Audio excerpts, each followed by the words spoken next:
with full integrity, what is the truest introduction you can give for yourself?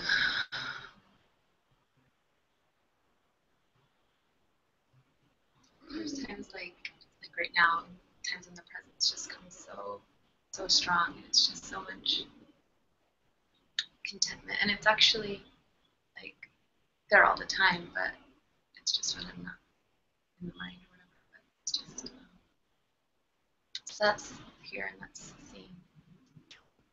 Is awareness, or is the real I, concerned even with presence? No. And concerned even about presence, isn't it? Presence being apparent or dissolved. It's it feels so nice. Feels nice. It feels nice till it stops feeling nice, and then some other feelings come. Yeah. But it's very natural also. As we are coming to this space of unassociated being, then it's very natural for it to be accompanied with peace and love and joy. Nothing wrong with that. It's just that the trouble can only be if we attach to it. Yes. If you are concerned whether this nice feeling is there or not. Yes. So it can be that it's just neutral to this beautiful moves from there. Yes, because whenever it's really, I can see there's enjoyment of it, but then it comes, like the thought comes to my death. Yes, but the enjoyment of it is not identification with it. Yeah.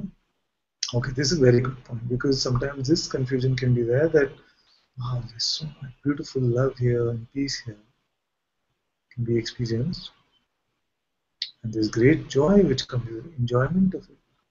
It's like we're swimming in it, drowning in it, swimming in it. It can be like that. Then the mind will come and judge it and say, see, now you're enjoying means you're identified. It's not like that.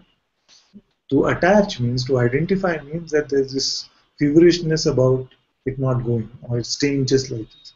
Really, that is attachment. Till then, purely it's just wonderfully seen, wonderfully felt. Nothing is wrong with that. But as awareness, which is unconcerned even with presence or not presence, then it is definitely not concerned with any feeling, no matter how sublimely beautiful it might be.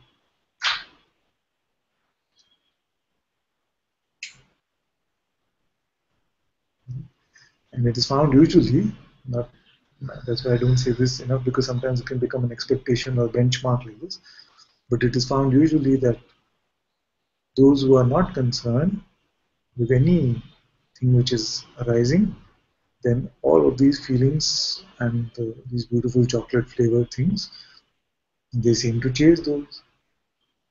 And those who are chasing these things, then these energies seem to be running from them. These forces. And I don't feel there's no chasing. Yes. It just comes. It just comes. It just comes naturally. And there's a great trust in being also. That means that it knows when, how much to give. Yeah, I used to say this earlier, you'll remember that God knows exactly how to cook this recipe. He knows how much sugar, how much spice, how much salt. So when you're not attaching to the mind and saying, you could mess it up. I want more sugar, more chocolate. I want more this. So like this, when we know that that which is the creator of all of this knows exactly what to do. And yes, and there's not even a desire for it actually. It's more just clear seeing. There's no desire for any sort of feeling experience. But it's just sometimes it comes very strong. It's just very beautiful. But I feel like, I guess one thing I wanted to check with you is when I'm like just sitting really quietly and just looking, and like really looking, well, just looking and confirming, then it's just clear, and but somehow the experience of that clarity is different when I'm not like actually looking. Does that make sense? Like I know I'm always aware. Anytime I check, am I aware now? It's yes. But as I'm moving through the day, I'm not always. It's not always as clear, even though there's not belief in the person. It's just, I don't know if I'm saying it's become like this. Yes, I feel this is important to clarify for all of you.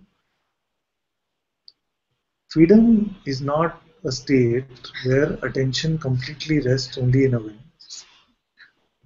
It's important to know this because there can be this expectation that once I'm free or a sage or something like that, then my attention will only be in awareness itself. Then if that is what it was, if that was God's will, then God will not project this world at all.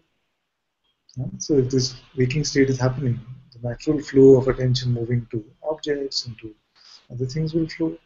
And when attention is there, then it doesn't seem like awareness is just aware of itself because other phenomenal things are coming into our attention. See? But the good news is that attention is reporting back to the same being, which is ultimately the same awareness. Attention is reporting to who?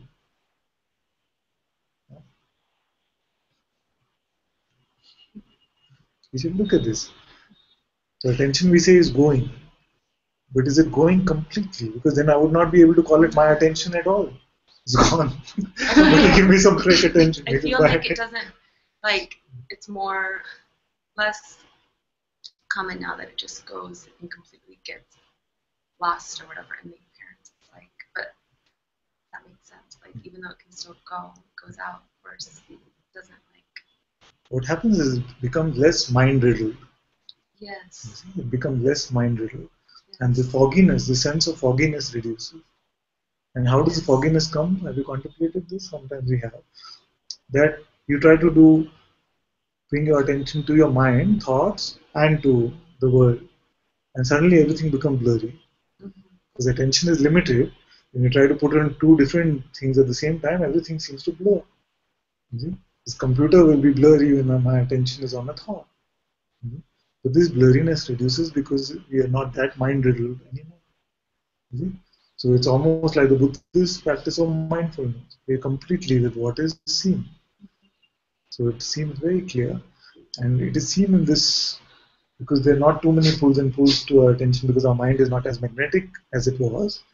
Then you find that life seems to have a lot more clarity and space.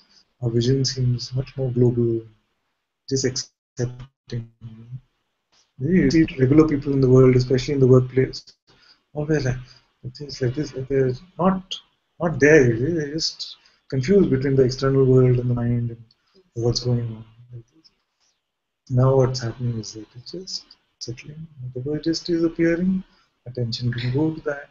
We see it's not going anywhere because it's still my attention. It's reporting back to me as being, and this being is ultimately made up of awareness alone. So it can never lose touch with the awareness that it is. That's what we were saying the other day. It's like a dog on a leash, which is not going anywhere. But if the purpose of it was for the dog just to stay home, the dog example is coming out of this to Anand. Then you would not take it out for a walk at all. So if the purpose was for awareness just to be aware of itself, then it would not create this world, the manifest world.